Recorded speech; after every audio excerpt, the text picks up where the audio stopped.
tell me when. Good? Alright, what's up girls? This is Brett with My Music Lessons. Today we're talking about changing a string on the ukulele. So the first thing is there's actually a hole on our bridge that'll fit our string through. In this case we're changing the A string, which is typically the thinnest string that we have. So we're going to leave about this much room. Notice that we have a lot of extra room up here, so it's fine. You want to make sure that you keep about like this much maybe over here, and then whatever else you have you can use on this side. So we're through here. I'm going to go back where I was. With the shorter part goes underneath the longer part and then folds back in over here. Now I'm going to hold this side and I'm going to make a loop underneath where I just was, kind of like a half knot loop. Pull it tight again. Then, and this is the really important part for the bridge side, I'm going to go underneath that same loop again. And my fingers are a little bit in the way, but I'll show you as soon as we're done. And then you're going to pull tight.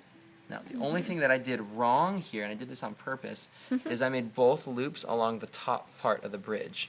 That's not going to give us the stability that we want. So what I really want to do is, and I'll undo this one and then redo it correctly, is once we get that first loop done, you bring your second loop along the side of the bridge rather than the top of the bridge. And that is going to add a lot more security. So I have one loop that went under here and then one loop that went underneath the side. Now that's going to stay tight and exactly where I want it to be. So next step, so we're done with this side.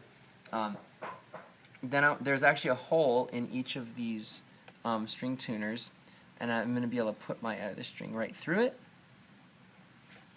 I'm going to go in towards the middle. If I was on this side, I'd go this way, but since I'm on the E and the A strings, I'd go in towards the middle, underneath the string itself, pull it back over in the direction it was, and I'll do that again in slow motion. So it was underneath, and then it went back over, and now it's almost like the string's in alignment with itself again.